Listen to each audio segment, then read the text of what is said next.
بسم اللہ الرحمن الرحیم۔ السلام علیکم۔ آج ہم پڑھیں گے ابن عیشا کی نثر نگاری کی خصوصیات، یعنی کہ ان کی تحریر کی خوبیاں۔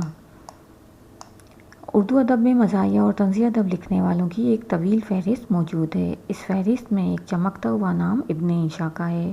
ابن عیشا اردو کے ایک منفرد اور اہم نثر نگار، طنز نگار، مزاح نگار، سفر نامہ نگار اور مترجم تھے۔ انہوں نے اردو نثر کو نئے اسلوب اور انداز سے آشنا کیا۔ ان کے سفر نامے چلتے ہو تو چین کو چلیے، دنیا گول ہے، آورہ گرد کی ڈائری، ابن بطوطہ کے تعاقب میں بہترین طنزیہ اور مزاحیہ اسلوب کے حامل ہیں۔ ان کی نثر نگاری کی خوبیاں درج ذیل ہیں۔ زبان کی سادگی۔ ابن عیشا کی نثر نگاری کی ایک بڑی خوبی یہ ہے کہ انہوں نے اپنی تحریروں میں زبان کی سادگی کو مقدم رکھا ہے۔ ان کی نثر سادہ، رواں اور عام فہم ہے۔ وہ مشکل الفاظ اور پیچیدہ جملوں سے گریز کرتے ہیں اور اپنے خیالات کا اظہار آسان اور سلیس زبان میں کرتے ہیں۔ اس کی وجہ سے ان کی تحریریں ہر طبقے کے قارئین کے لیے دلچسپ اور قابل فہم ہوتی ہیں۔ بے ساختگی و بے تکلفی۔ ابن عیشا کی طرز تحریر کی ایک خصوصیت اس کی بے ساختگی و بے تکلفی ہے۔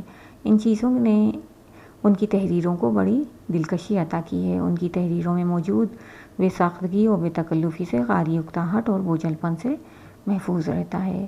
طنزیہ و مزاحیہ اسلوب۔ ابن عیشا کی نثر کی کامیابی کا راز دراصل ان کا طنزیہ و مزاحیہ اسلوب ہی ہے۔ ان کا یہ اسلوب ان کے اخباری کالموں، سفرناموں اور مضامین میں سب سے نمایاں نظر آتا ہے۔ وہ اپنے تاثرات کو پیش کرنے میں مزاح کا بہترین استعمال کرتے ہیں اور ہر طرح کے موضوع کو پرلطف بنا کر پیش کرتے ہیں۔ خوش سے خوش سماجی و سیاسی مسائل پر بھی وہ طنز و مزاح کے ذریعے ہی تنقید کرتے ہیں۔ ان کا مزاح ہلکا پھلکا ہوتا ہے لیکن اس میں گہری معنویت بھی پوشیدہ ہوتی ہے۔ انفرادیت۔ مزاح میں ابن عیشا کی پہچان جداگانہ ہے۔ انہوں نے اپنے مخصوص لب و لہجے اور مزاحیہ اسلوب کے ذریعے ادب میں ایک ہلچل پیدا کر دی تھی۔ ان کی تحریر میں مزاحیہ جملوں کو تلاش نہیں کرنا پڑتا کیونکہ تقریباً ان کے تمام جملے اور فقرے شوخی و ظرافت، لطیف طنز اور پرلطف مزاح سے بھرے ہوتے ہیں۔ مزاح میں ان کا جداگانہ انداز قاری کو لمحے بھر کے لیے بھی اکتاہٹ کا احساس نہیں ہونے دیتا۔ تحریف نگاری۔ ابن عیشا نے اپنی تحریروں میں تحریف نگاری کو انتہائی مہارت سے استعمال کیا ہے۔ ان کی تحریف نگاری کی جھلکیاں ان کی تصنیف اردو کی آخری کتاب میں دیکھی جا سکتی ہے۔ اردو کی آخری کتاب محمد حسین آزاد کی اردو کی پہلی کتاب کی انتہائی دلچسپ پیروڈی ہے۔ اس کتاب میں انہوں نے قوم کے قول و فعل میں تضاد، معاشرتی بے حسی، نمود و نمائش اور زندگی کے ہر شعبے کی ناہمواریوں کو بہترین انداز میں پیش کیا ہے۔ معاشرتی ناہمواریاں۔ اپنی تحریروں، خاص طور پہ اپنے کالموں میں معاشرتی ناہمواریوں اور ناانصافیوں کو انتہائی پرلطف اور دلچسپ انداز میں نشانہ بناتے ہیں۔ اس میں بھی ان کا مقصد طنز کرنا نہیں بلکہ معاشرے کی اصلاح کرنا ہوتا ہے۔ معاشرے کی خامیوں کو بیان کرنے کے لیے وہ کسی مخصوص نظریے کی اینک نہیں لگاتے بلکہ حقیقت پیش کرتے ہیں۔ اس لیے قاری ان کے طنز کو گوارا کر لیتا ہے۔ تقابلی جائزہ۔ ابن عیشا کی تحریروں، خاص طور پر ان کے سفر ناموں میں تہذیب و تمدنی تقابل کثرت سے نظر آتا ہے۔ وہ جہاں بھی کسی تہذیب کی خوبی کو دیکھتے ہیں اور اسے اپنے ملک میں نہیں پاتے تو اس کے اسباب ضرور تلاش کرتے ہیں۔ وہ نہ صرف قومی کوتاہیوں اور خود غرضیوں کا تذکرہ کرتے ہیں بلکہ حکمرانوں کی نااہلی اور حماقتوں کا بھی ذکر کرتے ہیں، لیکن یہ سب کچھ ایسے لطیف اور شگفتہ انداز میں کہ قاری مسکرانے پر مجبور ہو جاتا ہے۔ علمی و معلوماتی انداز۔ ابن عیشا کی تحریروں، خاص طور پر ان کے سفر ناموں کا انداز علمی اور معلوماتی ہے، لیکن ساتھ ہی وہ اپنے ذاتی تاثرات اور احساسات کا اظہار بھی کرتے ہیں۔ انہوں نے تقریباً اپنے تمام سفر ناموں میں سیاحتی خطوں کے بارے میں معلومات کی فراہمی کے ساتھ ساتھ اپنے تاثرات اور احساسات کو بھی مقدم رکھا ہے۔ تنوع۔ ابن عیشا نے مختلف موضوعات پر لکھا ہے جن میں مزاحیہ مضامین، تراجم، سفرنامے، کالم اور مکتوبات شامل ہیں۔ انہوں نے ہر موضوع پر نئے اور منفرد انداز میں لکھ کر اردو نثر میں تنوع اور جدت پیدا کی ہے۔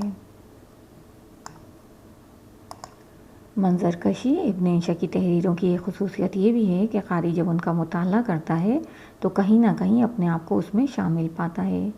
جیسا کہ انہوں نے اپنے سفر ناموں میں جس مقام کا سفر کیا وہاں کے اشیاء و مناظر کو اس انداز سے پیش کیا کہ قاری اسے پڑھتے وقت یہ محسوس کرنے لگتا ہے کہ وہ خود اس مقام پر موجود ہے اور ان تمام مناظر کا مشاہدہ کر رہا ہے۔ وسیع مشاہدہ۔ ابن عیشا کی تحریروں سے اندازہ ہوتا ہے کہ ان کا مشاہدہ بے حد وسیع ہے۔ معاشرے اور ارد گرد کی دنیا پر ان کی گہری نظر ہوتی ہے۔ وہ اپنی تحریروں کو اپنے مشاہدات اور دلائل کے ساتھ اتنے دلچسپ اور منفرد انداز میں پیش کرتے ہیں کہ کسی بھی مقام پر شک کی کوئی گنجائش نہیں رہ جاتی۔ حرف آخر۔ ابن عیشا جیسے برجستہ مزاح نگار صدیوں میں پیدا ہوتے ہیں۔ ان کا مزاح فطری مزاح تھا۔ انہوں نے طنز و مزاح کو نیا انداز دیا ہے اور زندگی کے ہر پہلو سے انصاف کرنے کی پوری کوشش کی۔ معاشرتی ناہمواریوں پر جو طنز ابن عیشا کا ہے اس کی مثال نہیں ملتی۔ ان کا دل ان معاشرتی ناہمواریوں پر کڑتا تھا، لیکن انہوں نے زندگی کو الگ زاویہ نظر سے دیکھا اور بیان کیا۔ ارد گرد بکھری ہوئی ناہمواریوں کا شعور ان کی تحریروں کی امتیازی خوبی ہے۔ ابن عیشا آج ہمارے ساتھ موجود نہیں، مگر ان کی یادیں چاہنے والوں کے دلوں میں زندہ ہیں۔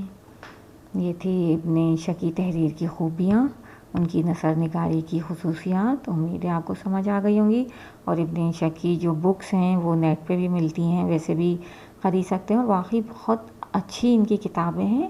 اگر آپ لوگ پڑھنا چاہیں تو آپ کو پڑھ کے، جن کو یعنی شوق ہے پڑھنے کا، اور ان کے سفر نامے انہوں نے ہی شروع کیے تھے، اس میں یعنی مزاحیہ انداز میں سفر نامے لکھنا انہوں نے ہی سب سے پہلے شروع کیے تھے، اور بہت دلچسپ انداز میں لکھے تھے۔ امید ہے آپ کو یہ سمجھ آ گئی ہوگی ان کی تحریر کی خوبیاں۔ ویڈیو پسند آئی ہو تو لائک کریں، شیئر کریں اور چینل کو سبسکرائب کریں۔ Thank you for watching. اللہ حافظ۔